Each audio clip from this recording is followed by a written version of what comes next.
Welcome, everybody, to the 90s First Take, a little debate show on the video game news that you all know and love.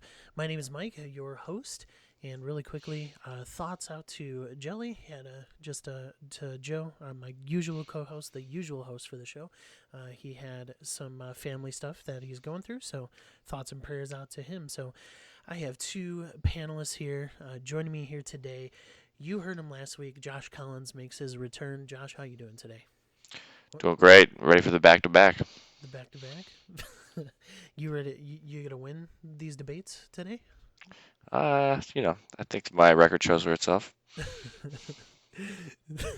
Even though the debates weren't in the podcast last week? Yeah, even though my audio cut out.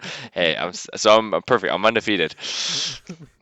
And welcoming to the 90s First Take, we have one of my good friends, Sean Rugg. Sean, how you doing today? I'm doing all right. Doing good? Yeah. You just got done with a little failed tabletop D&D session, huh? Yeah. Yikes. Sometimes you pick a game and not everyone's into it. Yeah. There you go. It makes sense. I mean, yeah, sometimes I get that with video games. I mean, I bought Red Dead Redemption 2, maybe played an hour and a half of it, and I'm like, yeah, didn't really Not for you? No, it wasn't for me. That game's supposed to be like hundreds of hours, isn't it? Hundreds of hours, and it's regarded as one of the best of the generation. But Not for you? Not a cowboy fan? No, like the first Red Dead Redemption was really good, but it was more arcadey. It wasn't as much of a life simulator as some people Yeah. joke Red Dead 2 is. So. Yeah. Well, Nice. it's time to get into a little bit of what you have been playing. Josh, you want to start us off? What have you been playing? Well, speaking of failed things we just got off of, we obviously were jamming some Apex Legends just before this, so still keeping that entertaining. That's the battle royale of choice. Tried doing COD, just not a COD player in general. I'm just, I don't know. You die too quickly. And then single player, I've been playing NHL 20, doing my pro series with my main character, Darkwing Duck, who's a feisty right winger on the New Jersey Devils, and we're doing all right. Wait, he's not on the Ducks? I know. I got drafted to the Devils. It's my first couple years. I'll work on a trade soon. You need to get a trade over there. Yeah, I'll work on a trade. Speaking of time to kill, how do you like the changes to Apex Season 6? Because me personally, I do not like the time to kill. It is a lot quicker now. Yeah, how fast we get shredded. Yeah, I mean, there's some changes. It's always balancing. It's you have to kind of be a little more defensive and a little more slow paced because yeah, if you get in a gunfight, you can get eliminated before you can say I'm Manama Pia. What?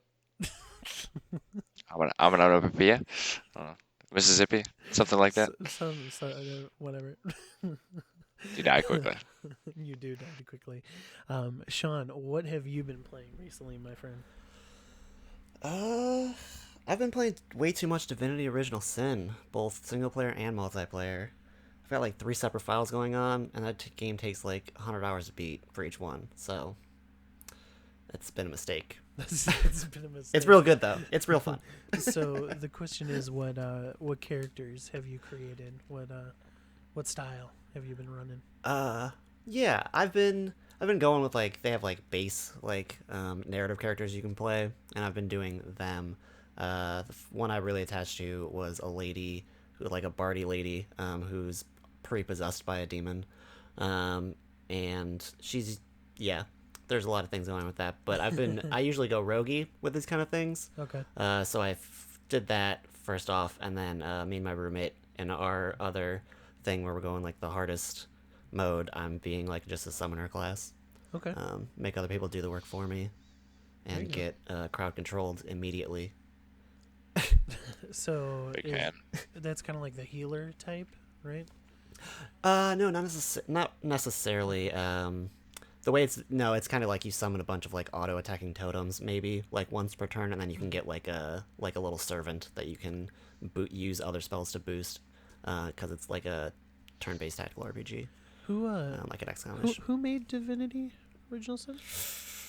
Ooh, let me just Well, very just look that up. stealthily pull What- up Steam. I don't think it was. I think it was Obsidian, right? Yeah, I think so. Yeah. Because if it was Obsidian, Larian Studios. Larian Studios. Okay. Larian. Yeah. Mm-hmm. So Don't know what that I thought Microsoft bought the Divinity team. I could be mistaken. But May have. Divinity Original Sin, I believe, is in Game Pass, and I've been wanting to download it and try it. But as you said, it's 100+ hours per character. I That's don't, a lot. I don't know. Trying to Yeah. make it through an hour and a half of Red Dead. Yeah. Anything else you've been playing, Sean? Yeah, I gotta shout out Hades, which is like a roguelike dungeon crawler that's still in early access. I tried to not play it because I knew I would love it until it came out. But it is my favorite patricide-heavy dating sim that I guess is also a dungeon crawler, but that's not what I care about. I care about kissing Thanatos, the god of death. So Okay. Oh. All right, man. Teach their own. Um, Is it family friendly? yeah, it is. It is. It's family friendly, but we could jabber around a little bit.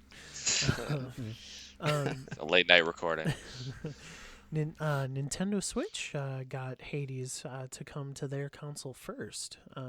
I saw a while back they did a Indie Direct, and Hades is coming to the Switch first as a console exclusive for the launch. It will come to the other stuff later, but I thought that was a good. I've heard that it was a good get for the Switch and I'm hearing from you it's a good game to have on the console.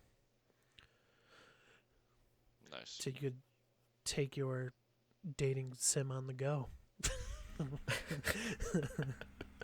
I am definitely exaggerating that bit of it. All right.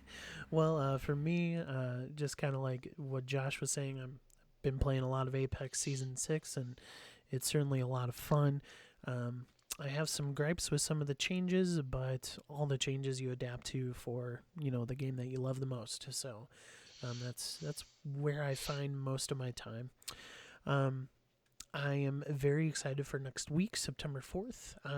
The Tony Hawk remasters come out, so been playing the demo here and there. It's only a 2-minute, vignette into Warehouse, like the original demo that us old school gamers used to get on those discs, From the jam pack? Yeah, exactly.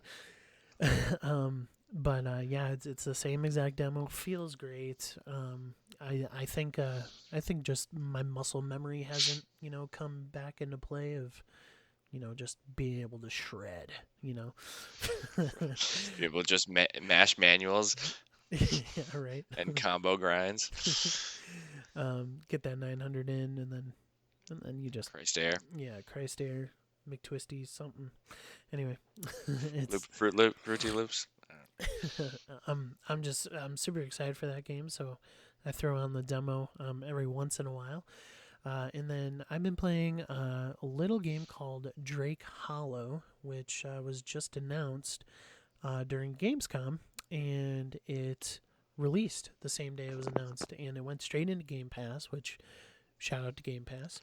I downloaded it, and I was like, I'm gonna give this a try. Basically, have you ever heard of State of Decay, the zombie game? Yeah. Okay. For sure. Yeah. Yeah. So this is not zombies, but the way There's nothing to do with that game. it's similar in the fact that you're building up a civilization for these little plant creatures called drakes, and these drakes you find throughout the world, and they can give you certain power-ups and stuff like that. So like currently I have a power-up that gives me a percentage, a higher percentage to gain, more resources from like gathering them, stuff like that.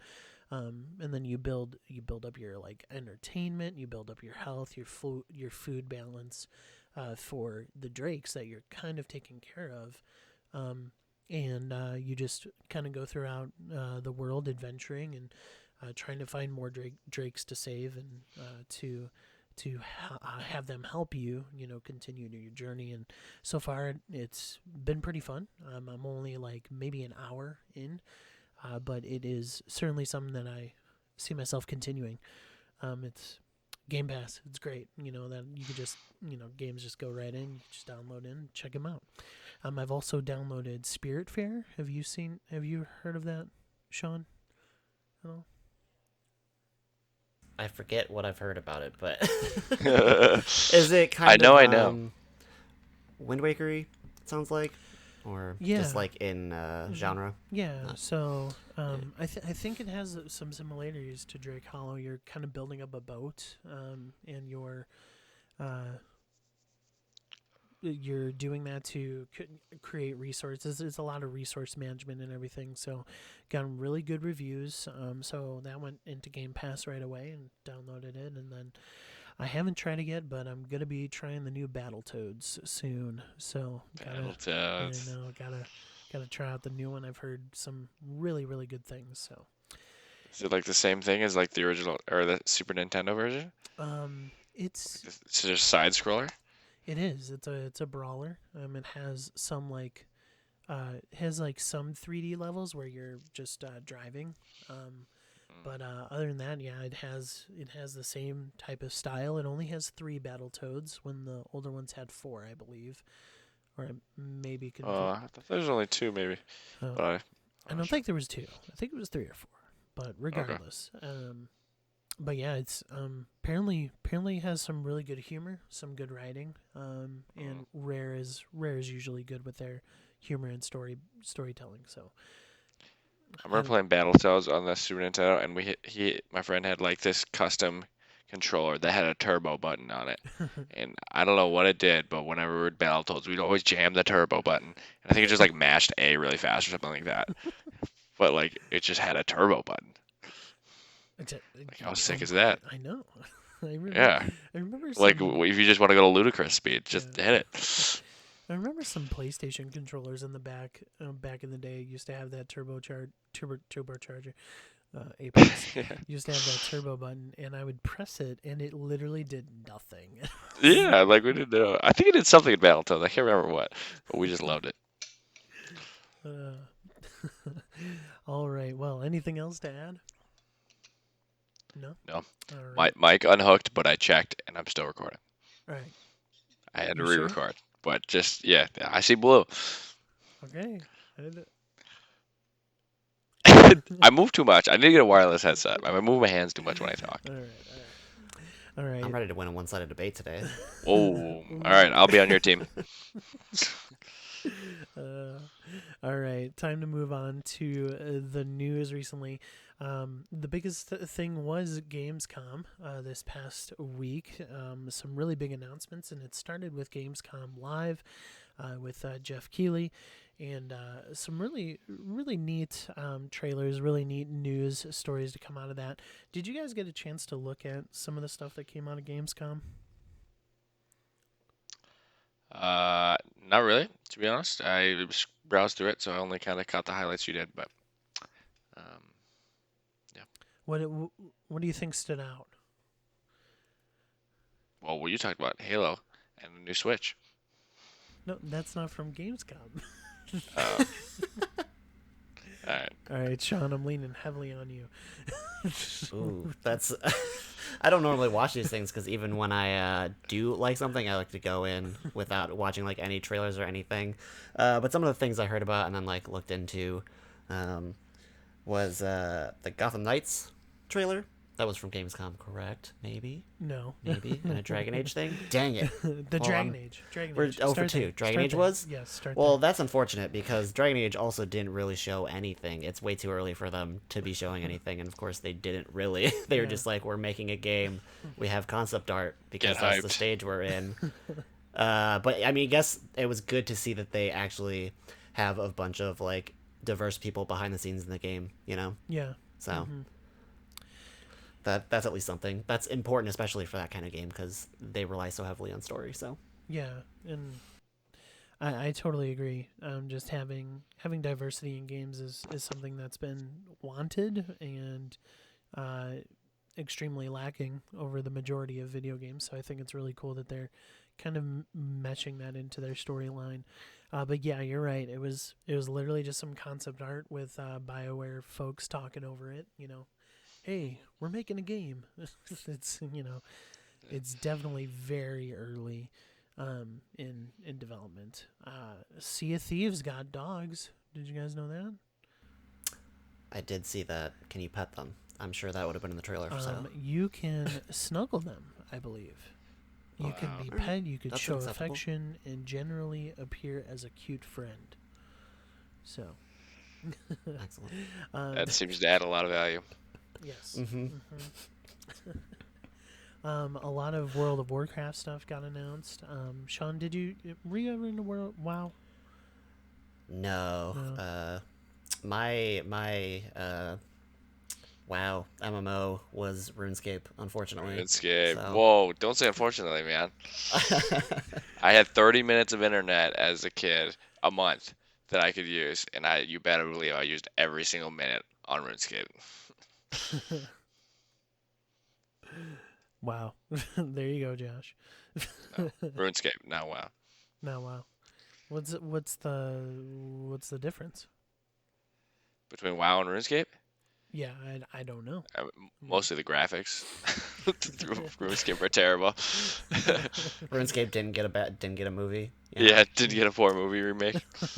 No, I mean I never played WoW either, so I can't really compare. But I also didn't play the paid version of RuneScape, so it was just like the world's smallest map where you basically could do pretty limited things. So you just like fish for hours and mine for hours and just mash levels. That's really all you did.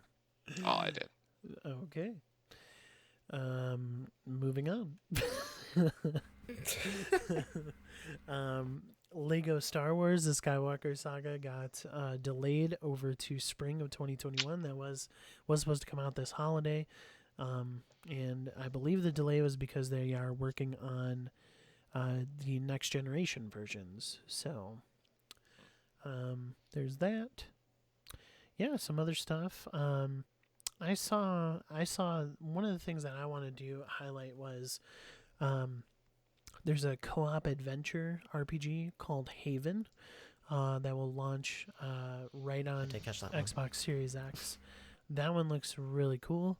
It follows the story of two lovers, U and K, as they work on restoring a forgotten planet. So it's going to release on all of the systems, but it is a launch title for the Series X specifically, I believe. So kind of already talked about Drake Hollow a little bit. Yeah, some other cool things. There was some Call of Duty stuff. Fall Guys Season 2 was announced. Sean, have you tried Yes. Fall Guys? I was like, I have not, but hearing people talk about it, it's definitely something I would enjoy. yeah, it's I I don't understand the mass appeal. I totally get it's like a fun game, but like that it's taken over the internet. It's just dude, Yeah. it is just is unbelievable. I mean, they I could think if they are innovative and like changing all these games and doing all this stuff, like they mhm, could put a decent shelf life on it and let people make custom. If you like add like what Fortnite did and have the customizer or whatever they called the yeah, editor, um, mhm. like they could play this for a while. For what seems like a super cheap, you know, $5 game. It could turn into a $1 billion game really quick. Yeah, I think it already has. I mean not billion, but it's climbing up there pretty quickly. They're having battle passes and everything, season passes, and it's no joke. And to be honest, like Tim the Tam Man, this game made his career already. Like it's just like the hype it's been so funny just watching everybody just destroy Tim the Tam Man. Even the Fall Guys Twitter account, like the official one, is roasting him just how bad he is Yeah. at the game. It's just kind of super fun to see. It's super funny. The Sims is getting Star Wars DLC. You guys are excited for that? No, but I do enjoy The Sims, but not sure if Star Wars is gonna bring me back to the game. I never played Sims. So No, nope. too fun. I was a big HGTV fan, so this is pretty much HGTV with the sides of like human interactions, but Yeah. more about designing the houses. So there's definitely some other stuff. Gamescom is always fun. I was hoping to see some more information on the Series X and the PS5. I really thought there would be something there, like price. Like, come on. I don't know. I Enjoy the just, mystery, the building of the tension, hype. apparently. All right, next on the list is Halo news. So recently, Halo Infinite did get a delay, but they recently added a new employee as a creative director, but not new necessarily. This man, he wrote. He was able, or not able, he did. He wrote Halo 1 through 3, as well as, I believe, Halo Reach. So, pretty interesting that they get delays and then automatically they're kind of getting some of the old crew back. Joseph Stanton is his name. He goes back to 343 to get Halo Infinite back on track, guys. Let's talk about this for a little bit. Like, do you think Halo Infinite is in a really bad spot because of this? If they're going back to one of the OG guys from Halo 1 to 3? I wouldn't say this is a sign it's a bad spot. I would say the fact that it's getting delayed. It got delayed in the first place beyond launch is a bad spot for Microsoft, and they're pretty much throwing all their big guns back. I saw it wasn't just him. There was other kind of staff that were recycled from other Xbox positions over to Halo. I mean, that just shows the star power of Halo and Mm-hmm. how they kind of probably were counting on it for launch date, and now they kind of need some good press on the game to kind of keep fans hopeful, I presume. And everyone knows. I mean, I presume that definitely my personally, and I've seen the communities Halo 1 through 3 were dramatically better than the recent iterations. So maybe showing that they're kind of maybe going back to the roots will help kind of some of the fans gain some of that loyalty back and that appreciation. So I wouldn't say this is a bad sign that it's like in a bad spot that it's like just needs to get totally rerun. I think it's just them trying to get some good publicity and gain back maybe some respect that they lost that it's not going to be a launch title. So Yeah. maybe it works. Mm-hmm. Maybe it does work. Sean, you got anything? I just don't see how it could be a bad sign that the author of the 2015 hit novel Halo: Shadow of Intent coming Oh, to write on the newest video game would be a problem. You know, I'm sure that was a great book. the New York At Times least shows bestseller. that he's been connected to the series the entire time. So Nice. Well, you heard it here, folks. Good um, news. Well, if they have like when the creative director, like how much decisions I guess is he making at this point? yeah, You'd think yeah, that hopefully most of the storyline, all the big concepts have been fleshed out by now, and they're kind of just mm-hmm, fine tuning. yeah, So and that could be a bit bad sign if they're like bringing a tired new creative director and trying to change the angle of the yeah, game. mm-hmm, Um, that could be a problem if that's really what they're doing. But my guess is he's just kind of yeah. helping it move to the finish line. No, and yeah, I they might think I have think that's need what they someone were there. saying. Yeah, I think that's what Yeah. they were saying is that he's just coming in not to flip the tables, start over. Right. I mean, Halo Infinite has to come out next year. It just does, for to bring some goodwill to Microsoft, and it's got to be good. And so just having somebody with some story expertise. I mean, he's written a novel. He's written multiple novels, but that was just the most recent. So he's steeped into the lore. He knows all about it. Getting it back on track. I'm still sad about the delay. It would have been nice to have it on launch day. Even if I didn't get a Series X, it would have been nice to, boot it up on my One X. So unfortunately, gotta wait for that. So next on the docket, we have a new Switch rumor. The rumor comes out that there is going to be a Switch that is coming in the spring, and this isn't this isn't really anything that hasn't been heard about, before. It's certainly been something that there's gonna be a more powerful Switch console. But there was a report by Economic Daily News that the new version of the Switch will enter production later this year and is set to launch at retail in the first quarter of 2021. Now, Sean, you have a Switch.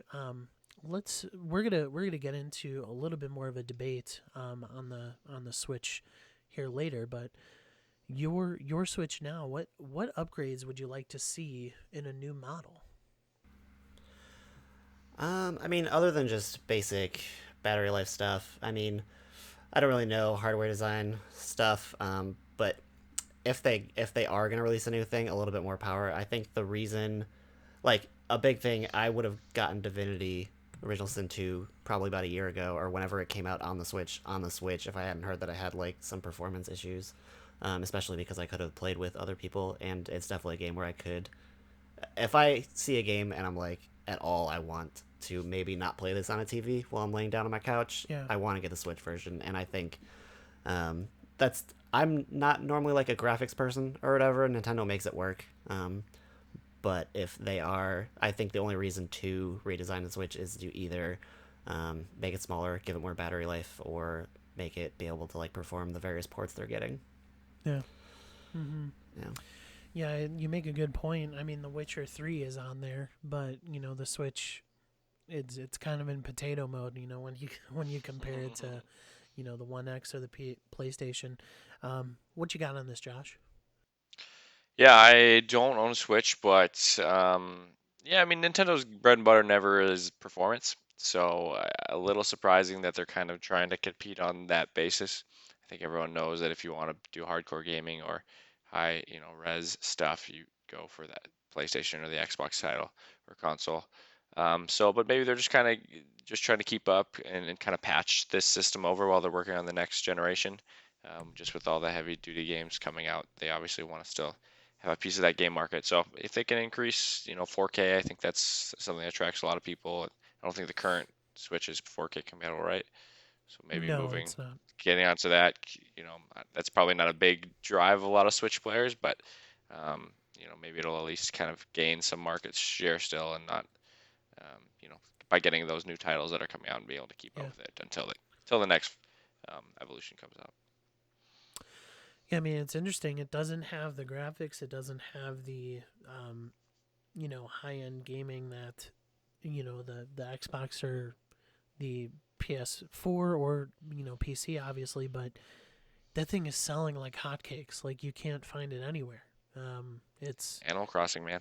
Animal Animal Crossing. Yeah. I mean, yeah, certainly. I mean, there's the thing is that Halo in Xbox's ecosystem is a system seller, and like Yeah. it seems like the Switch at least has been just shoveling out system sellers. You got Animal Crossing, people bought that for Pokemon. I mean, launch day was Breath of the Wild. I mean, this it's such a I think it's such a unique system, and it's very good.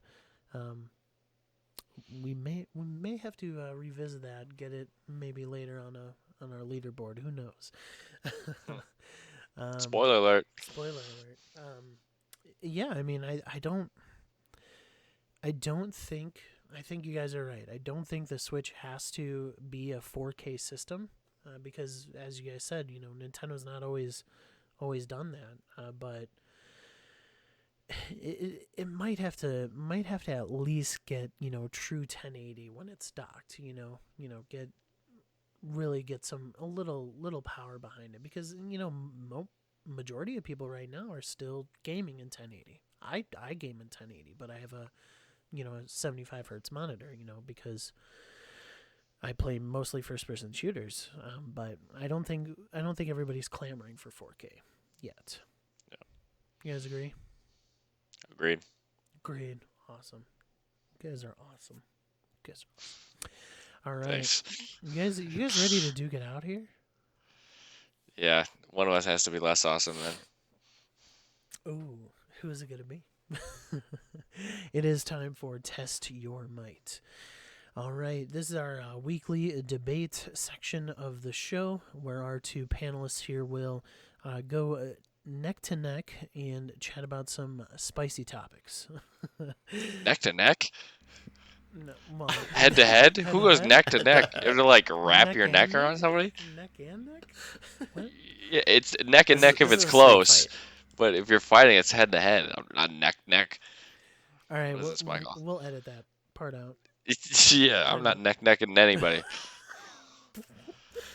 This is supposed to be family Yeah, friendly. Yeah. thanks for the reminder. Gotcha. All right. Well, the recent release of Madden 21 has a lot of fans in disappointment, and it seems like their disappointment has never left. Madden 21's inconsistency with the franchise mode and inability to innovate and bring some, better features and more design in that franchise mode has caused the community to really be just polarized. I believe something on Twitter was trending. I think it was NFL drop EA because Mm. the Madden community is really not happy about that. So I ask you guys, maybe Madden, try to make it Madden specific. What's an innovation for sports games that needs to happen? Because you guys, these companies are potentially, I mean, not potentially, they are. They're churning out roster updates every year and charging you $60 for it. So, what innovations do these sports games need to have? We'll go Josh's way first. All right, so man is probably of the major sports titles, the one I play the least. So I'll try to bring it back to Madden, but kind of speak to other references of other game features. So Madden is not alone in the disappointment of these games. I know NHL has had a lot of disappointment from fans. FIFA had a lot of disappointment from fans this year, but sports fans in general are pretty hard to please. So um, I know a lot of the money or the investment now, especially from EA title, is going to be on those microtransactions that drive it. So it's investing in MUT, it's investing in foot champs on NHL. It's HUT, I think, is their version of it. So that's where all the money's been spent, and that's hard for fans to just pay another $60 to get access to the newest online portal. There's not much game type change, and the players are going to update there. So in terms of what I'd like to see, and maybe something borrowing from FIFA that I've seen has started and could be the potential, but foot clubs on FIFA where you have multiple people, controlling one roster on a team, and each one has, their own position, and they're kind of challenging through the division mode. Could be something that adds some more interest to Madden titles. I'm not sure if that's really readily available. I mean, you can do it offline mode, but getting a more online community base of that, kind of like the 2K, challenge is Yeah. going where you have a full team out there and you're not They going to do get, have that in MUT in Madden Ultimate Team, yeah. but you still have to collect cards. It's still marred with microtransactions. Yeah, so being more of a create your player kind of mode in that and just kind of driving more force in that. I know the divisions in FIFA system where you're challenging people and then there's that division instead of like a 16 game series that or season that you're trying to emulate. So things like that. And kind of what they could also do is leverage some pieces from the 2K. I mean a lot of the frustrations are on those EA titles, but having the open world ish, I know 2K is not really, but having that community center where you have your my player that you can interact with things. That seems to be drive a lot of interest for the 2K community. So they could borrow some of that from them. So that's kind of my ideas. Sean, you're not too big of a sports gamer, but I know you can argue some. Let's go. Yeah, as you said, I don't really go here. The kind of sports games that I've played are like Pyre, and Behold the Kickman, and Really Bad Chess, all of which are games, and Blaseball. Have you guys heard of Blaseball recently? Our good friend, our good mutual friend Brian was telling me about it. I haven't tried it yet. Okay. But Okay, yeah. So the quick pitch, as I know it, is just kind of like a simulated baseball league with all like fake teams, fake players, whatever. And the game part of it, and it's just like it runs scheduled games every hour. and then a season is a week, and then playoffs are in the weekend. And the game of it is reading the games and basically like putting bets on you're picking your team, placing your bets, and voting for like various boons for your team or like things to happen at the end of the season.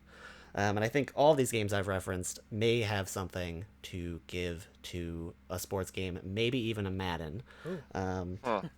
Even in the sense, I think that there are ways to, like, other sports have various game franchises that they have, like the simulator franchise, they have the arcadey franchise, etc. Like even like racing, I guess, is the one that still holds on to this the most. Um, and I think maybe you do either you what would help Madden is to get another football game out there that is being the like the wow, blanking on words here, but like NFL its Street. opposite, Yeah. being its opposite, you know.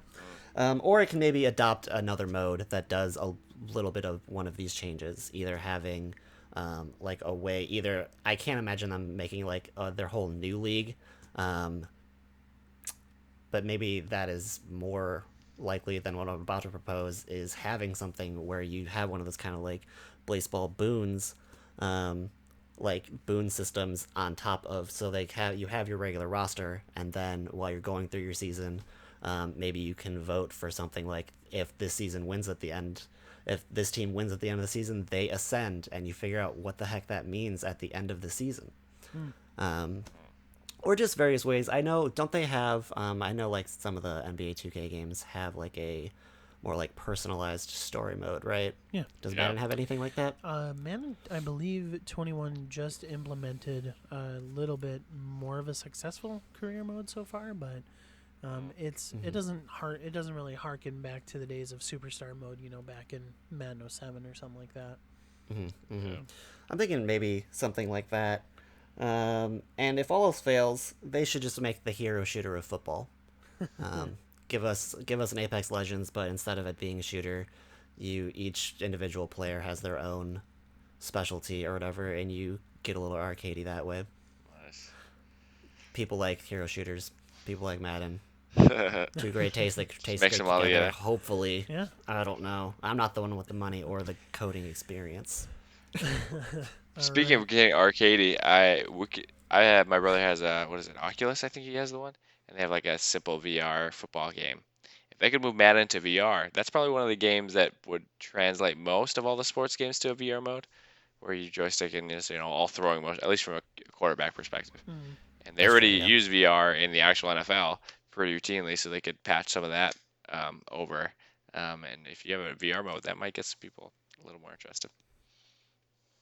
Sorry to add some more to my context, but that just No, reminded me. I was gonna ask if you had a rebuttal anyway. So,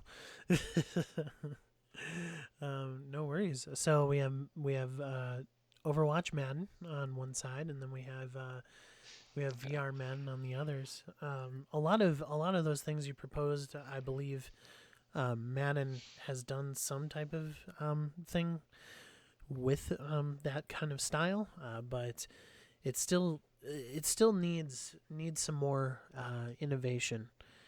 Anything else to chat about Madden? Bring back NFL Street. I'm with you, man. I'm with you. Yeah, the rumor is that 2K games, they do have part of a license with the NFL that they are going to potentially be bringing back some more arcadey stuff. So we'll see if that happens in the future.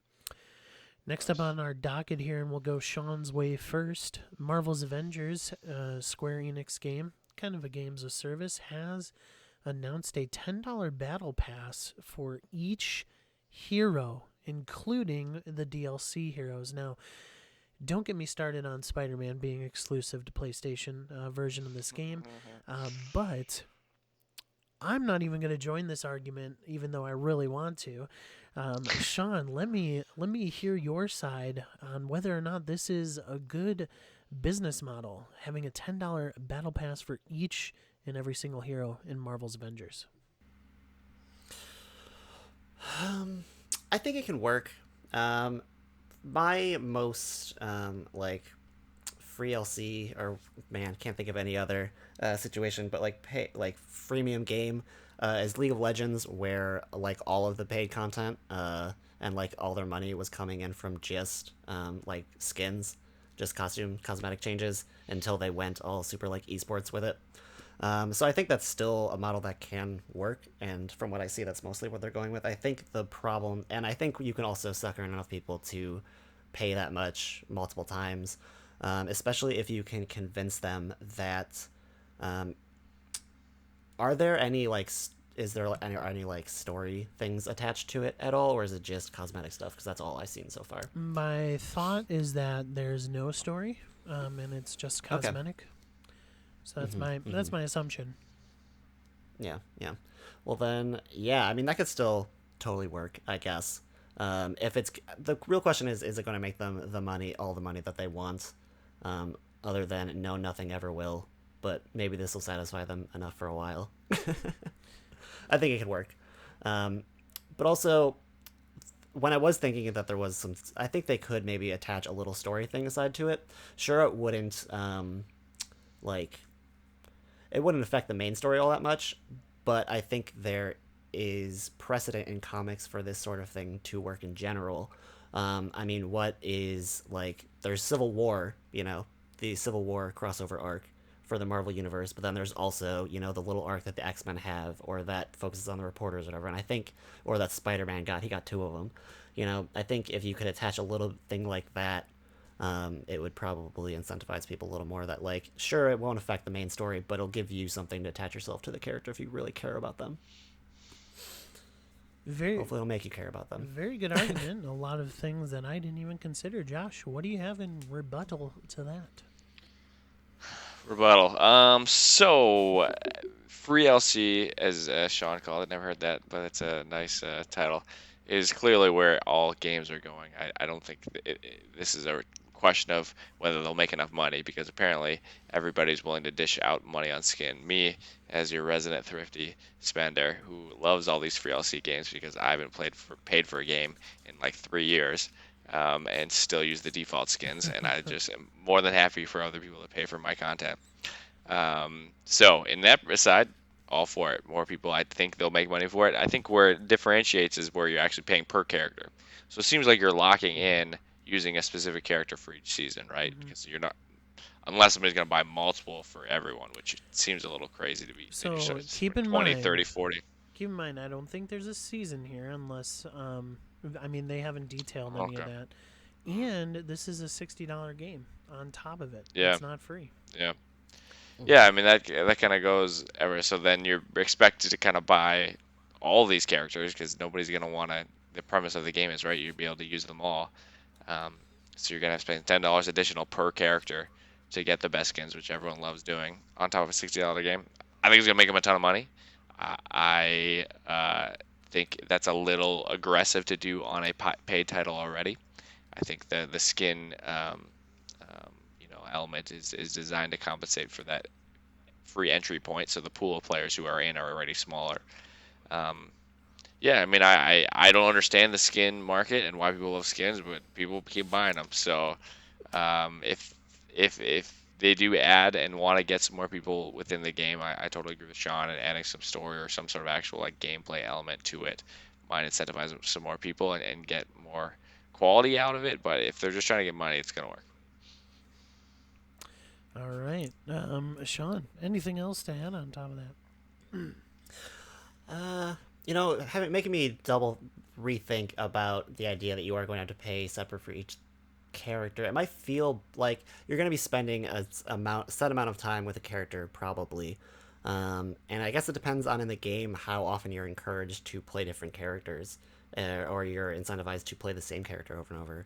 Because if you only buy the one, it might feel bad to spend your time with any other character until you finish that one season pass, and depending on how long it is, you might feel like you're wasting your time playing an Iron Man when you could be continuing on your Miss Marvel DLC. I mean, you are anyway, Miss Marvel versus Iron Man, but whatever. Yeah. Yeah, it seems to be kind of trying to lock you into certain characters by that, which is, I don't know if that's counter to what the objective of the game is. No. Follow up question to this. We just recently received news about Gotham Knights. Just it's just going to be a $60 game, and you get all four characters. There's probably not going to be a battle pass for each of the characters, but you get to. But it seems like they have a good thing going on there. Only 2-player co-op at this point. Do you think it's better to just like completely dive into story with 4 characters instead of this service type stuff that Marvel seems to be going for? Josh, what do you think about that?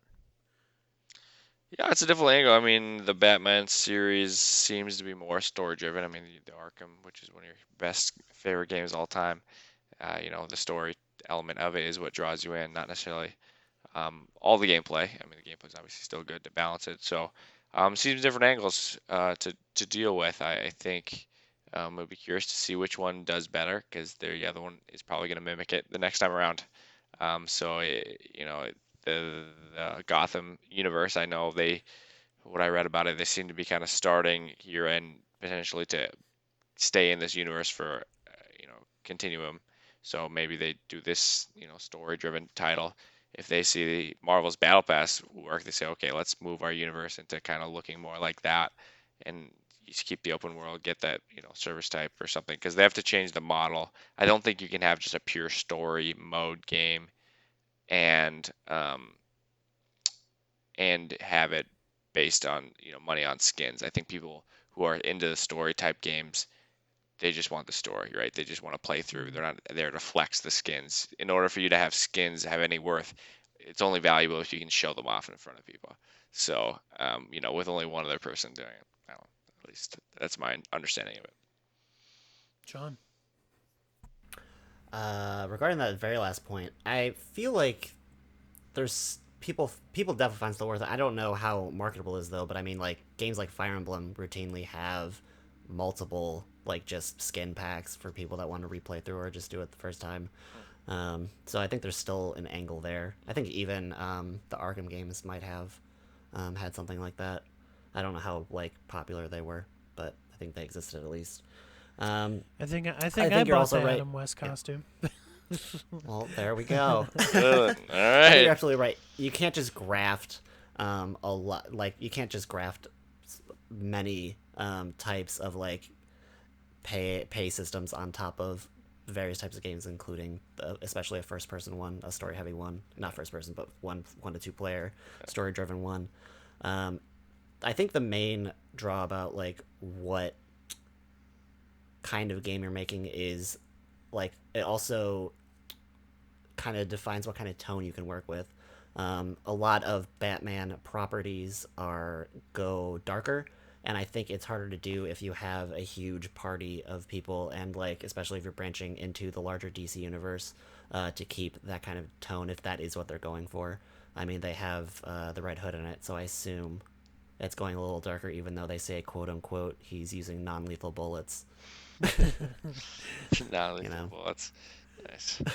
You just take him to the Pokemon Center. He'll be right back. Yeah. They're just fainted. Yeah. Yep. And all those times you electrocuted somebody with your Batmobile in Batman Arkham Knight, nobody died. They just went to sleep. Listeners, let us know. Do you believe that this is a good business model? Do you like the idea of having a $10 battle pass for every single hero in Marvel's Avengers? Let us know. Continue the conversation over on Twitter. All right, next up. What does the Switch have to do to compete with the Series X and the PS5? I know we dabbled in this just a little bit.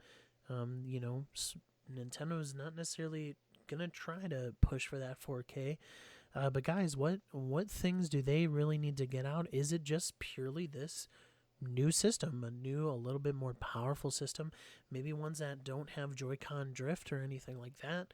What does the Switch have to do in order to compete with the Series X and the PS5 and, quite frankly, PC?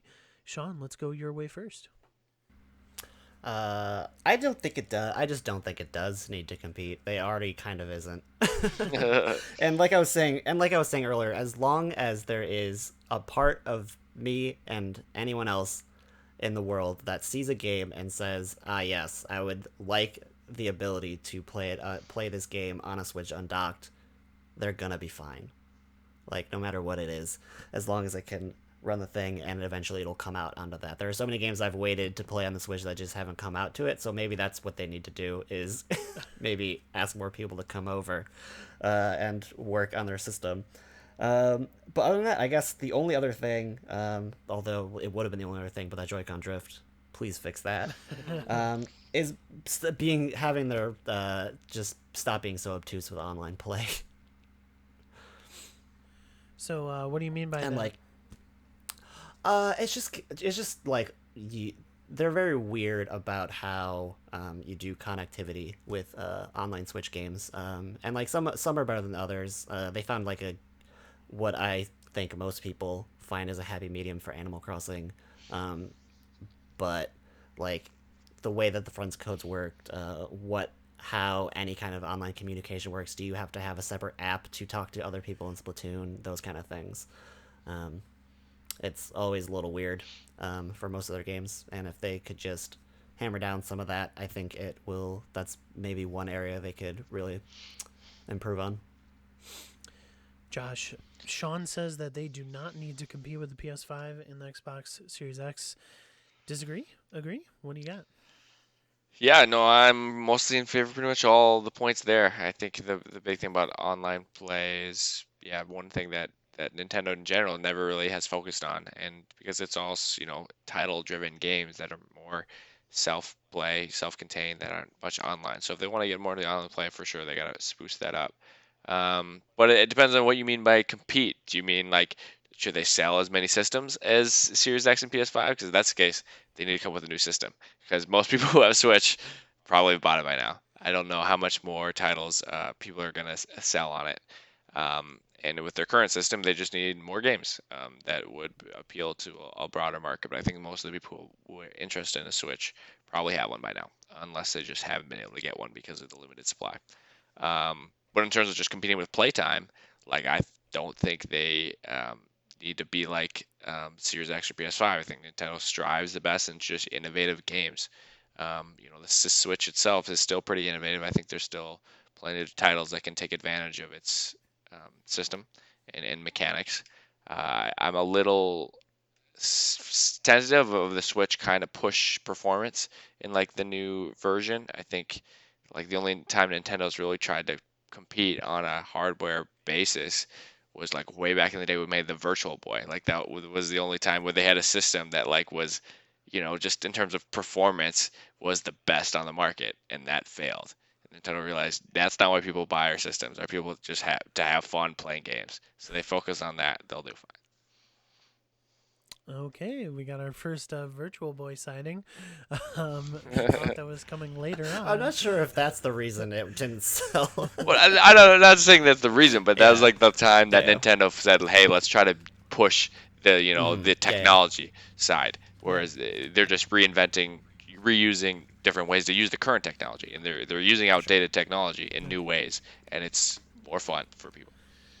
Agreed. So, Josh, maybe let's ask this follow up question. You don't think that like the Switch needs to upgrade its power to start getting like more third party players in? Because I mean, look at the third party list. You don't have a lot of huge titles over on the Switch.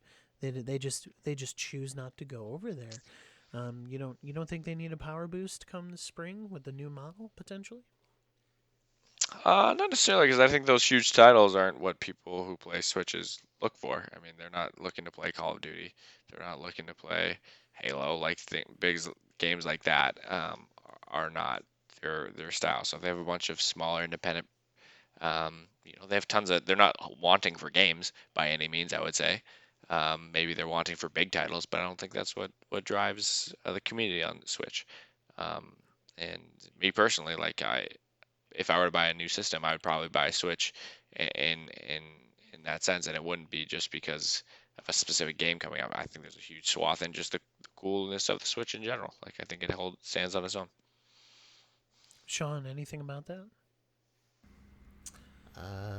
Yeah, I mean, I agree. I pretty much agree on that. Yeah, I think, again, that feeling I was talking to, most often, I mean, for me, it most often happens partially because I already look at indie games, but a lot of times it's just like, indie games are coming over, like a Hades or a Dead Cells.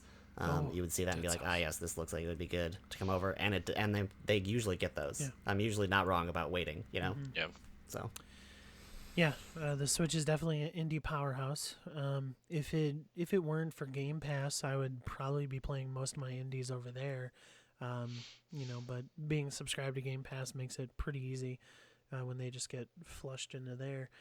I don't know. I think I'm gonna argue against you guys. I think they need a little bit more of a power boost. Because I think at the end of the day, the Switch can be a console for those hardcore gamers. I really do. And with the ability to just have it docked, but then when you want to play your big time third person action RPG while laying in your bed in handheld mode, the Switch can't really handle that. So I really. I think they need to get a new powerful system out there, just for that maybe, and like I said earlier, maybe just something that brings it to a native 1080 on on handheld. I think that would benefit it greatly, because as you guys stated, they don't need the Nintendo games to show up anymore. They've already done that with Breath of the Wild, Super Mario Odyssey, Animal Crossing, Pokemon. All of these first party titles. I think the Switch needs to make the step into at least 1080 native, even in handheld mode. It's just my personal take on it. Well, let me ask you a follow-up question Oh, then. What do you mean by needs to make it? Like, is the Switch not selling a zillion consoles? You can't even buy a Switch now. Why does it need to get better? I I think it needs to get better because there are those hardcore gamers that want to be able to take these big full-fledged games on the go, and it's just even though The Witcher 3, for example, runs in handheld mode and it runs on the Switch, it's not the best place to play it.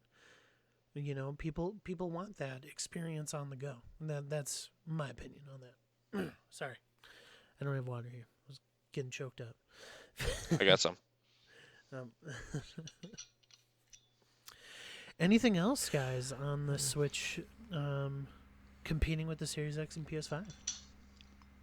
yeah, I mean, I would just because Breath of the Wild already came up in terms of like power. I mean, that's a big game that they got running fine. It's just it's using different kinds. It's using big systems, but it's using different systems, and it's using a different art set Yeah. basically, right? And that's why it's working there. I think that bigger, like a lot of big games could be there. I mean, Breath of the Wild is like the best game of the generation, arguably, and it was there. Plenty of other games could be made at that scale. Just people aren't for some reason. It's the Switch can run it, if it's made for the Switch. Yeah. Yeah, if it's made for the Switch, but you're not gonna. Yeah, that's the Yeah, problem. you're not Yeah. gonna see Cyberpunk 2077, change their whole art style just to get it on the Switch, which I've listened to plenty other podcasts within the video game industry, and a lot of people would love Cyberpunk on their Switch to be able to just sit down and go. So I mean, I think it's a conversation to have. There's part of me that says, you guys are right. Most people who have Switches also have another platform to play games on. So part of me wants to say, hey, you guys are right, but like, I think the Switch needs to have not a completely different narrative, but a narrative that does say that, hey, we're also a home for your third party games. Because to be honest, the Switch can be an indie machine, and I'm totally okay saying that, but some people aren't. You know, I would say that. Anything else? You guys good? You guys ready to create our leaderboard here? Yes. Let's do it. Okay. So moving on to the leaderboard, where we do our top 5 collectively. Let me create a list here. And this week, since we're talking about all this console stuff, I thought that we would kind of create a list here that is the top, not kind of, this is going to be the definitive list. The top 5 The only consoles, list. the Number one only, Google search term. the top 5 consoles of all time. So, with that being said, does anybody want to bring a contender out? Josh, you're looking ready. You got a contender for the top 5 console of all time? I like contend. I do have contenders. For again, this is kind of a similar situation where it's hard to separate nostalgia with independence. Like I assume we're only going to choose consoles that we had for the most part. So I mostly was through the Nintendo vein until the Xbox um, X here. But I'll put forward the Nintendo 64. I don't. I think that's one of the greatest titles in its day. Was innovative, obviously. Led the charge moving to a 3D universe, and then is still a dominating force on college campuses and parties all the time. When we play Ultimate Frisbee and go to tournaments, we're still bringing an N64 with us to play in the hotels and play Super Smash. Like 20 years later. I would hard argue. Um, be hard pressed for people not to consider that one of the top 5 best systems of all time. Okay. N64 is on the list as of right now. Sean, what do you got? I'm gonna have to skip the. I was gonna start contentious. Virtual but Boy? I don't want Nintendo back. Not maybe I could make the argument that blinding child gamers back in the 90s could have been a good thing to do. There you And go. therefore the Virtual Boy is the best. No. I think Xbox 360 would be mine. Not necessarily for any specific run of games, but just the fact of what like the Live Arcade did to bring indie games onto consoles. Stuff like Geometry Wars and a bunch of other things like that really gave the indie space like economic life back in that time when where else were you going to play them on a computer? Then you'd have to find them out. You'd have to find them on your own kind of a situation, from what I remember.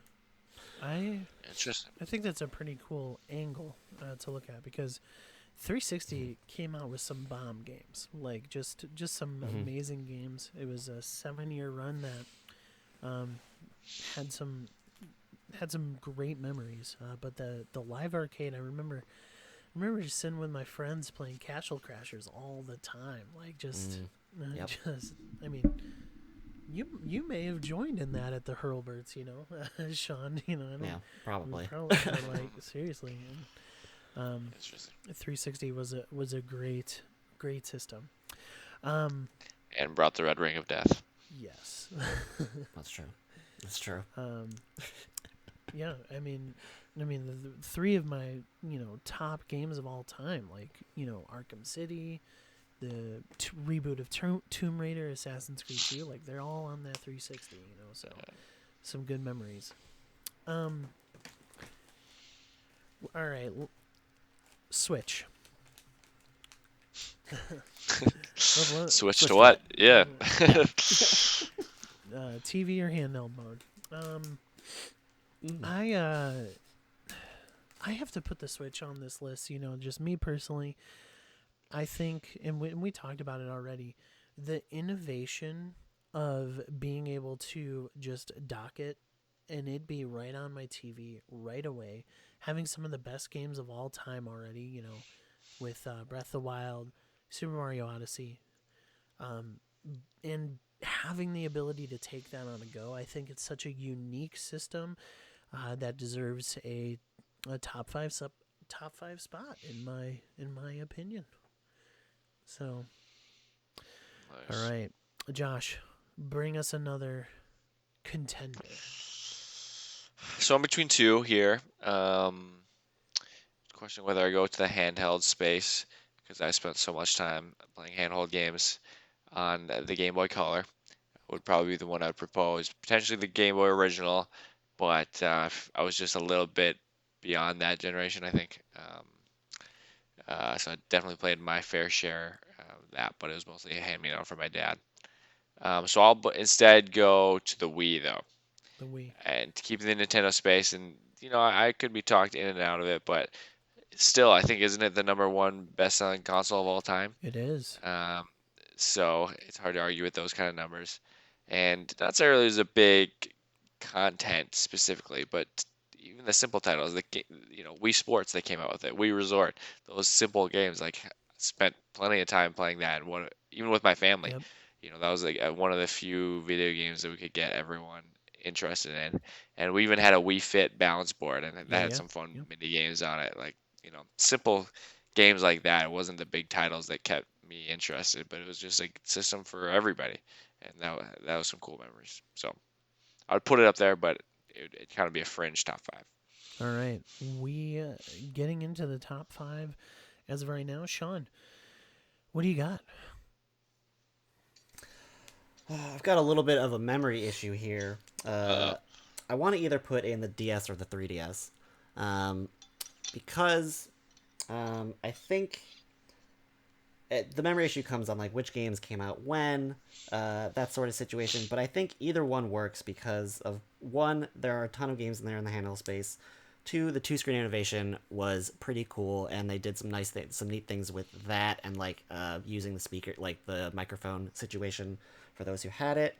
And then also, again, I don't know why this is coming up in my things again, but it's the time where Nintendo got like an eShop working, in my opinion, for the 3DS at least. And I know for sure on that one. Also, it's the time where Nintendo finally came in competition with like mobile phone games. Yeah. Where you had certain things. I played like Pokemon Picross and some other game like that on my DS, but I know like you could have also done that on your phone, and that was like the first time they were both doing handhelds. Like there was always this weird thing where like they were completely divided, where like phone games were one thing and handhelds were another, and like they kind of started eating up that space, which was weird to see and important for them, I think. yeah, of the two, I would push for the DS, not the 3DS. I mean, I didn't own a 3DS personally, so that might be influenced. But the jump from one screen to 3DS or DS, I don't think the jump to 3DS wasn't as significant. I think moving just to that, the dual screen in general, opened up the door for a lot of fun games and I think that's what I touchscreen, lean to. touchscreen in general, right? For sure, yeah.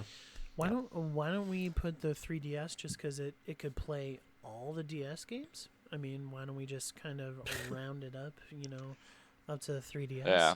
What do you think about that? Or depends on what we're thinking I mean, about. it didn't do the work. Yeah, exactly. You're riding the coattails of the 3D or the DS. If we're trying to say like in its time relative to what impact it had, I'd say the DS is still more significant. Which would I rather have? Obviously, I'd rather have the newer system on it, but at the time, the DS was cooler. Well, let's put the DS on the list. You guys, I think the PS2 has to hit this list, right? I mean, the PS2 had so many games. It is the second best-selling console. I think maybe the PS4 is pretty close, if memory serves correctly. But once again, PS2 had so many good memories, such good games, and listen, I wasn't a hardcore gamer back then. And I just played some of the, third party, like, hey, Need for Speed stuff, sports games. But you have some pretty cool games, like, some memory serves me, Marvel Ultimate Alliance, the first one. I played it on the PS2 first. I definitely played it again on the 360. But the PS2 has such a library. I mean, the Ratchet and Clanks, the Jack and Daxters, Spider-Man 2, the original Spider-Man 2, like that was such a great game. I think the PS2 needs to be on this list. Such a good game, and it was a DVD player, right on DVD player. DVDs. Come on. Wow, what a great plug. Yeah, I mean it's competition also, and the Xbox also had that. But I would add to that the home of the JRPG.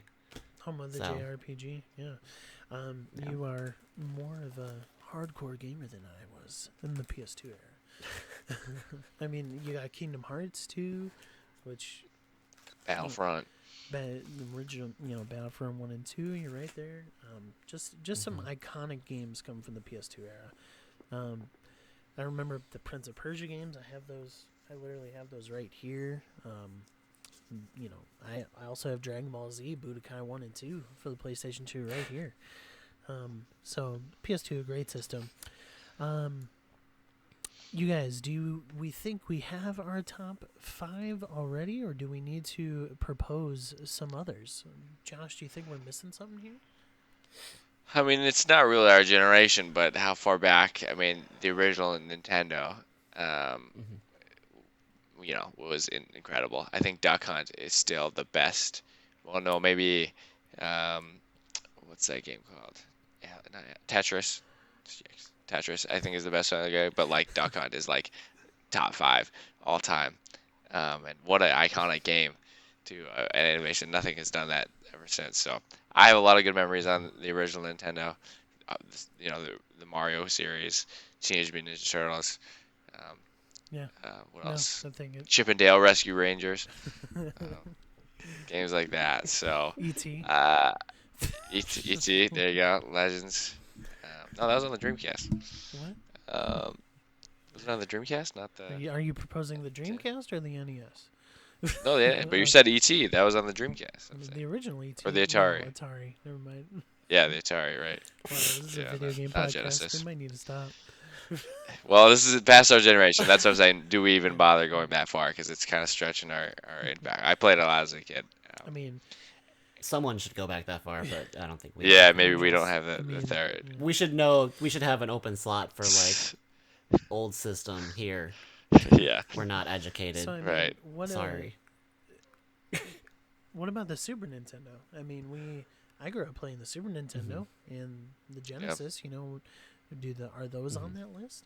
I mean, Super Nintendo, talk about the start of JRPGs, Sean, and just some of the best memories I have come from the Super Nintendo. I mean, I think it can be argued for the top 5. Yeah, I could totally see it up there. But to me, that Nintendo versus Super Nintendo goes to the same Yeah, DS versus 3DS. Yeah. It's just kind of the better version of it. So, resting on the coattails, on the shoulders of. So. Okay. But yeah. So far, we have N64, 360, Switch, Wii, DS, PS2, NES, and the Super NES. Sean, you have any other suggestions? We missing some here. We could just list them all. We could just list all of them. I'm debating on one of two dark horses. Unfortunately, both Nintendo. I feel like I just don't want to throw so many Nintendos on here. I know it's pretty much a Nintendo. That's the only way I list. say unfortunate. But which one do I go with for this? The GameCube. Yeah. Throwing it on there. Literally throw it. Games that are so iconic, including one that Melee single-handedly solidified Nintendo having any space in the fighting game scene, and it did it for like decades after it released. Almost decades. I guess it was 2001 or 2003. Yeah, so we're almost there. Yeah. And like that's like on its own, that's not like a huge thing, but I think that's like of some like merit and historic value. And then you throw on a couple like the cell shading of Zelda, like Zelda making starting a franchise of that no, not anyone really cared about past Wind Waker, but Phantom Hourglass and Spirit Tracks were both really dope, and they are successors to that. And just of various other games that people have bought like 15 times, as they do with most Nintendo games since they were released on future consoles. And they convinced people to buy those like ridiculous little discs. I think that alone. That is something. the humor of it, and it was just literally a cube. And it could withstand fall from and seven. that opening sound. Oh yeah. And you could hold A and spin that title. I still hold that the GameCube is one of the best controllers. Like I love that controller. Yeah. I mean, Yeah. I mean, Yeah, You talk about the wild. impact of Smash Bros. Since Melee. I mean, nobody plays Smash Bros. With anything but a GameCube controller. I mean, if you're Mm-hmm. hardcore, I mean, let's be real. Um, I know I ain't playing it on no Wii remote. You know. What? Turn that Wii No, sideways? no. All right. No 1080p though, so Yeah, I guess it's off the yeah, list. definitely not. You know, I'm gonna throw this out there. Let's talk about current gen. I mean, PS4. Like, I'm definitely more of an Xbox. I have my One X, but like the PS4 has just some of the best games of all time. I mean, Spider-Man, God of War. Um, I mean, Horizon Zero Dawn is great. Just some really generational games that I think at least deserves mention. Um, I mean, do we go the angle of, you know, the Xbox One X? It's technically the quote unquote best console of all time as far as power and as far as, you know, performance. I mean, do we even talk about that route or no? Josh is Personally, if shaking you his want to head. just, yeah, if you just want to flex power, buy a PC. That's not what Yeah. consoles are about. We can even see that, you know, Nintendo has been dominating this list. They're never the most powerful. They're never the best specs.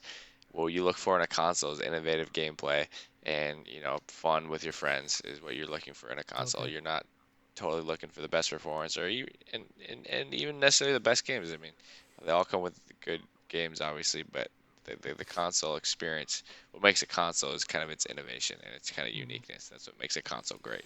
Okay. Sean, would you agree with that?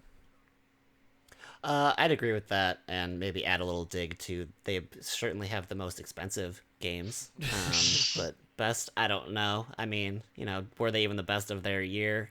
Were they on each of those systems? I wouldn't argue so, but that's probably for something else. All right. So let's call it there for suggesting things. I think we can narrow Hmm. down our top Hmm. five here. So, let me read the list, and then Sean, why don't you suggest something to knock off the list? Okay. So Okay. we have N64, Xbox 360. We have the Switch. We have the Wii. We have the DS, the PS2, the NES, the Super NES, the GameCube, and the PS4. Sean, what do you think should be deleted?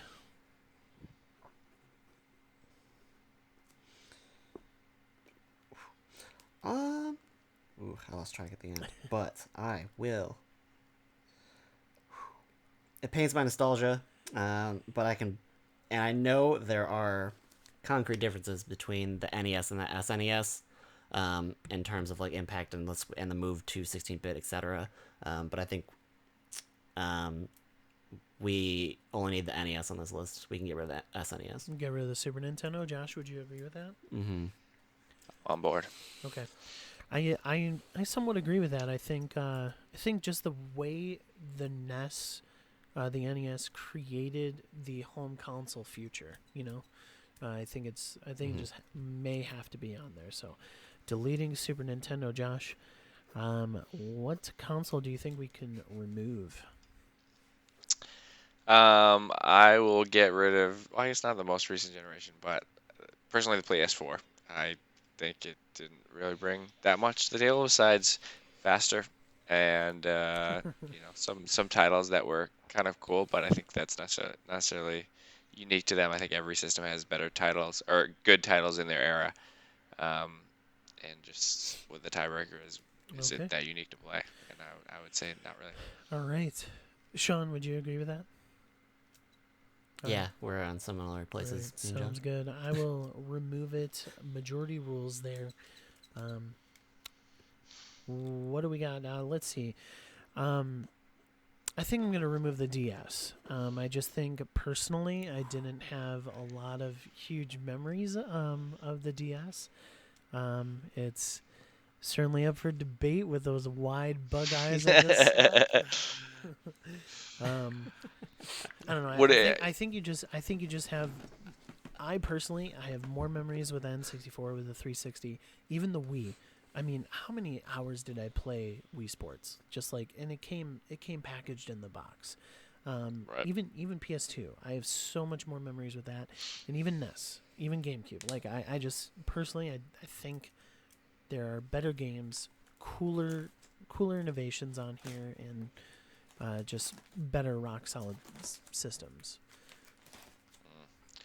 I would push that. I think we need at least one handheld on the top five Mm, because it's such a yeah. huge space. Sw- So if we don't keep the DS, I think I don't think the Switch counts as a handheld. Ooh, I was gonna say that. Yeah, I mean, Yeah, it's I a wouldn't. hybrid. I mean, Yeah, I it's wouldn't either. primarily a console, not as much a handheld I, console. And Yeah, it's a different experience. They're both like literally handheld, and yes, it collects some of those experiences, but it's a fundamentally different thing, I think, okay. from historical So handhelds. so I would hold am off I on the getting DS. overruled here? Okay. I don't know What what's am Sean the So tiebreaker. far, we can Oh revisit it, man. you know. Yeah, we'll see what we narrow Let's down. revisit it. Sean, anything else that you think needs to be removed from this? Alright, so we got N64, 360 Switch, Wii, DS. I don't want to be the one I'll do it. Is the GameCube still on there? Because I'm surprised if GameCube it is was still that it's on. still there. Yeah, Wow. I'm surprised it made it a whole round through. Mike was going for the handle. That's why he wasted his That's rude. ammo. So rude. I'm gonna have to kill my own dark horse. Let's get the GameCube Okay. out of here. Josh, do you agree with that? I do. Okay. Although it's probably one of the I most played systems in my life. Yes, true. I Same. think Well, including time on further Yeah. systems playing the same discs. Oh, I mean, nice. I think if you're gonna have something from that generation on the top five, it's got to be the PS2, right? I think it's just better overall.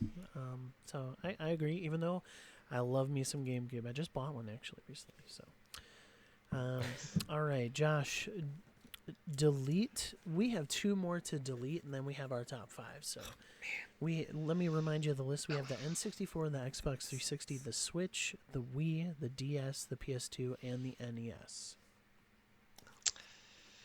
Well, you just kind of talked about it, but personally, I would go for the PlayStation 2 next, as Really? in my crosshairs. I kind of see it the same as the PlayStation 4. I mean, in terms of just, it was cool, had some cool games, but in terms of like a console, I could play similar games on another console. I don't think it added that much value to the PlayStation in its entirety relative to the competitor. You know, it had maybe a slightly different library of games, but nothing that. And I had a PlayStation 2. I didn't play it as much as the GameCube. So between those two, I would put GameCube above PlayStation, and I already cut out GameCube. So All right, let's bring it up. I would get rid of the DS before the PS2.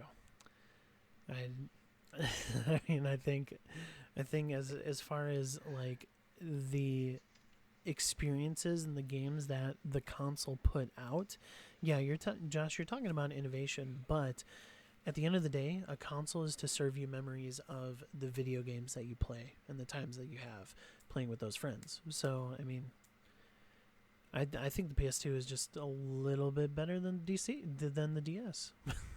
I don't know. All right, here first. Mike hates Batman. What? You said DC. Yeah, I did say DC. And, yeah, sure. nice. Sean, what's the tiebreaker? Where'd you swing on PlayStation 2? Mm. I completely disagree with it has a slightly different library than its competitor in the GameCube. Like, the libraries are so fundamentally different between those two. I mean, there's more of an argument with the Xbox, but also I would still contend that, again, even just on JRPGs alone, but with a lot of other things, those games were very different spaces, even though, like, the conversations were maybe the same, at least in, like, the weekly magazines, you know, but I think, like, as players it was different. I kind of want to throw a third thing against both of these because I'm really on the DS train. If we're already going for, like, close to home game experiences, what is the N64 actually giving us? Ooh. Whoa, a lifetime of memories that I continue to yeah, I'm play. aware. That is one of the few systems that I continue to play to this day of the old generation. Like if I picked up any older console than the current generation, the N64 would be the only system I would play. Would that be different if you were born 5 years later or 5 years before? Yeah, probably. I don't know. I mean, if I wasn't born when the Yeah. N64 had it, but I mean, I still play it. Roommates in college played the N64 because they brought it to it, and it was like they're not gamers, but they'll play the N64 with us. Yeah. So I think that has spanned generations, um, still, and I'll go, yeah, like if I wouldn't pick up a GameCube again per se, like I would probably only pick up an N64. I wouldn't play a PlayStation 2 again. I would just play uh, the most recent PlayStation console. But the N64 I would play in its own state. What? I can definitely get behind you on the replayability. There is something about just replugging in an N64 versus replugging in a PS2. Yeah. I've like done both multiple times, but probably the N64 more, and it's less of a. I know why I'm going back to an N64, and it's usually for those like. Not that multiplayer is the thing we should judge this around. That was another thing I had a weird about Mike's DS argument.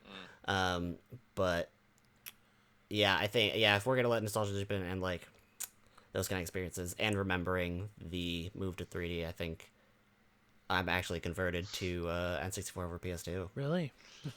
Wow. Yeah, Wow. yeah. It was a long trip.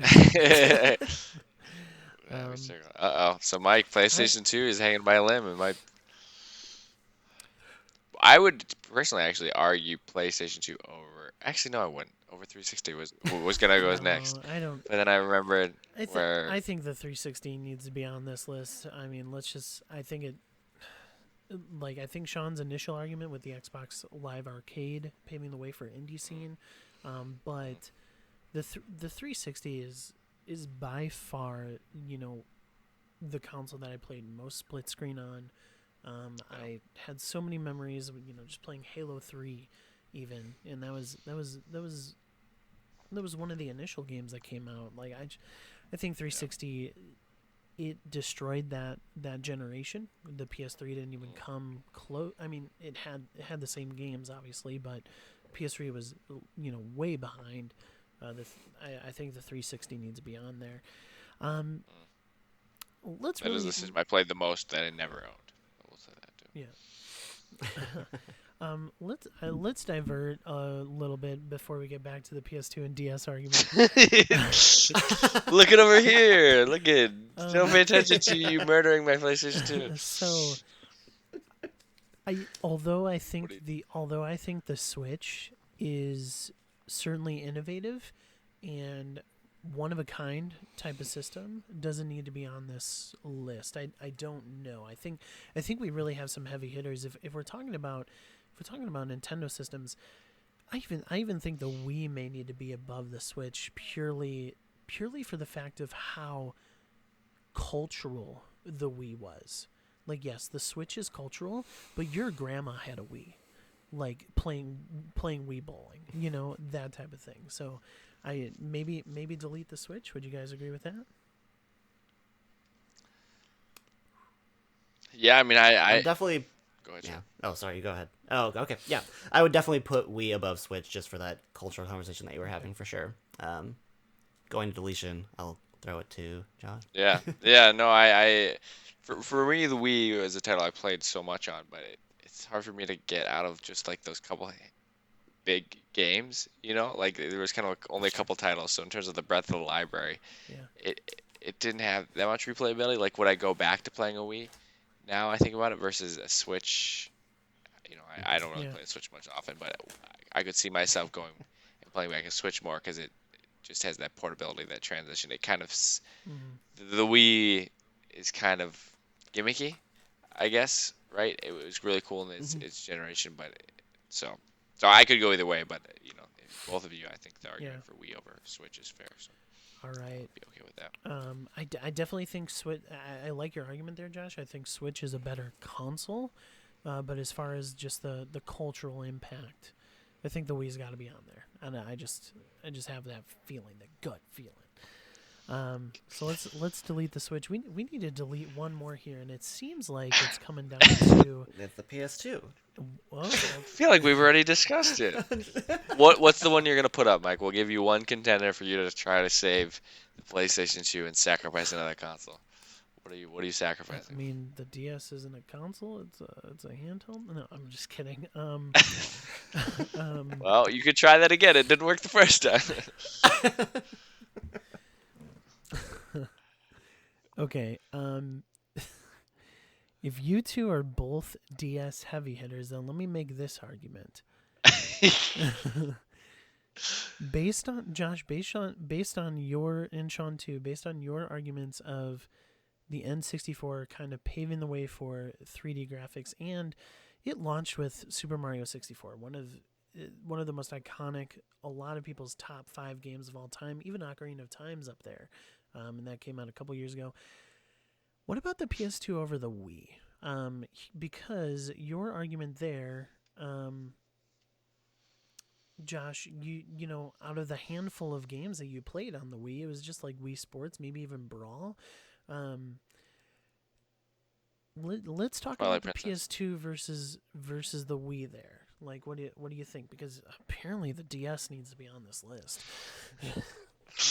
Yeah, you've already lost that battle once. Yeah, in terms of we were just talking about memory, I would totally agree that the PlayStation 2 probably has more depth than the Wii. But in terms of breadth, the Wii, I think, demolishes it, and I think the breadth outweighs the depth in that concept. Sean, you don't like that analogy. Sean looks confused. I'm just trying to. I don't know if I don't like it. I'm just trying to figure out which way. I'm just which saying, like way, which for the direction. Wii, the appeal, the broad appeal, maybe in terms of the Okay. catalog Yeah, of yeah. games wasn't as much. Like each individual person maybe didn't invest as much time in a Wii as one person who could on a PlayStation. But I think just think mathematically, the volume Yeah, yeah, of yeah. I got you. weight Yeah, yeah. of it is still bigger, even though the depth is, the surface area is much larger. Get some math. Mm-hmm. So that's why I say Wii is still over PS2. In conclusion. Sean, what do you think? I mean, it rightfully gets castigated for being gimmicky, but that's because people let it fall that way. But not everyone did. I'm looking through what I had on there, and there's some really neat things going on in addition to the like cultural conversation of Wii Sports. I mean, you got to bring those arcade shooters like Ghost Squad is what I'm looking at right now. I can't think of like the one that you would actually play at an arcade with the light gun or whatever. Bringing Time those Warp home was something. Yeah, Time Force or whatever. Yeah. House of the Dead. That's not Time Force. House What? House Yeah, of House the of the Dead. Those Yeah. kind of things. Yeah, I think that literally also came over. Time Splitter? Like Trauma Center, Yeah. where you're being like a doctor with the motion controls, and that worked out fundamentally pretty cool. Yeah, sure, like Super Mario franchise died there. We don't want to talk about that, but like it still Wait, showed up. Yeah. Wait, are you? I didn't. I wasn't super into Super Paper Mario, Oh, I'm talking. about especially after what Thousand about Year Super Door. Mario Galaxy, right? Galaxy Yeah, 1 and Galaxy, 2. yeah. Yeah, Galaxy. Yeah, Galaxy's fine too. That's a different franchise for me. Okay. But yeah, going through all those things, like, yeah, there aren't a lot here, but those things all made an impact, and it overall like made a cultural impact that got people. I don't know how many people stayed gaming afterwards, but at least made them consider, hey, I'll keep playing on my phone. Which I don't know if that's a good or bad thing, but it's gaming. Yeah. So what I'm hearing is the DS is making this list. the DS and the Wii. So what's how many Nintendo consoles do we have? So we have the N64, we have the Wii, the DS, and the NES. I can't Four. believe the PS2 is not making this list. I would be okay, and me personally, I would be with pulling the NES and putting the PlayStation 2 on. I mean, the NES. What do you think, Sean? NES paved the way. It started. But it's not our generation if we're talking about like Okay. our personal list. I played a decent amount of if NES way back in the day, but in terms of total volume, I did, and I would say at that generation I was probably more of a Game Boy person than an NES console person. Yeah. Just thinking about that. Okay. What do you So think if about you're that, if you're Sean? really striving for this PlayStation, I also don't want it to be so Nintendo heavy. Is also my motivation. Yeah, I mean I think they've we they've gotta made some have one. bomb consoles. Other companies should have done Like- better. I agree. I'm just kidding. Which goes back to the argument of does the Switch need to compete? No, they have the best consoles of all time. they're there first. I mean, So, I don't know. I think the breadth of the library of games that you have on the PS2 and just yeah, I mean maybe it goes over the NES, or the NES, but man, ooh, that's It feels culturally dishonest for yeah. sure. And we already have that slot of we're not old enough to appreciate, that six slot that we talked about. well, should we have one representation of each of the Atari or main, whatever. we have an Xbox title or Microsoft title. Should we have a Sony title? I mean, I feel like Sony's deserves to have something on the Yeah. list. That's my motivation for altering the list. Although, Yeah, it's mainly for the spirit of the list, not in terms of the actual top for sure. Yeah. All for deleting the DS, raise eye. 5. Get out of here! Get off the DS, man. Yeah, for handheld game for like that's. Okay. I don't know. I think we had to delete one Nintendo system off. Yeah, we gotta make a decision. We gotta make a Okay. cut. Yeah. So So Sean, which would you DS or NES? So we had the worst games out of the four, I would say. Like worst overall catalog. And although the Wii was awesome. culturally significant, it's the most selling console. Like, can we weigh the Wii in the way of the rest of these consoles in the sense that it wasn't? I mean, it was a gimmick in a sense. Like motion controls actually worked, yes, but at the end of the day, like, I mean, I can't take off the N64 personally. I mean, as far as this list that I'm looking at, I almost can't even take off the NES. I mean, I remember playing Mario Brothers. I remember playing Blades of Steel against my dad. I mean, those are some of the best, most fondest memories that I have personally. So, what about the Wii? Can we remove that? This feels like we just talked about this. I mean, if we have to yeah, we eliminate a talked about all of Nintendo them. title, if we're all on board with that, then I would all right. I would go Wii or Yeah. NES. So if Yeah. people are more DS? defensive of the no, No, get okay. out of here. No. All right. So, Stop. Cut it out. all right. So So, he's cutting. we cut out the Wii, so we have our top 5 consoles of all time: N64, Xbox 360, the DS, PS2, and the NES.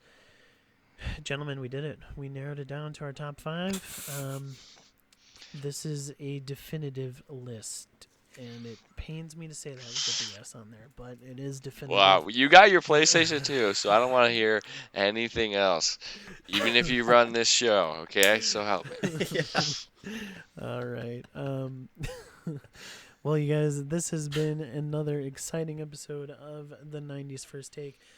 Please let us know. Let us know. Hit us up on our socials. Get in our Discord. The link will be down in the description. Let us know some of the things that you would change. Maybe some of the topics that you want us to hear. Maybe we have a listener section where we, listen to some of your questions and we just chat about that. Let us know how we can make the show better. As far as anything else, we are on socials at the 90s First on all platforms. That is Twitter, Facebook, Instagram. We are also at Patreon at the 90s First, and our Discord server once again is the 90s First as well. So let us be done with that. Sean, Josh, thank you guys so much for joining me on this epic tale of First Take episode 2. No problem. Show some support for that DS. All right. Whatever. Well, thanks everybody to listen. Goodbye. Bye everybody.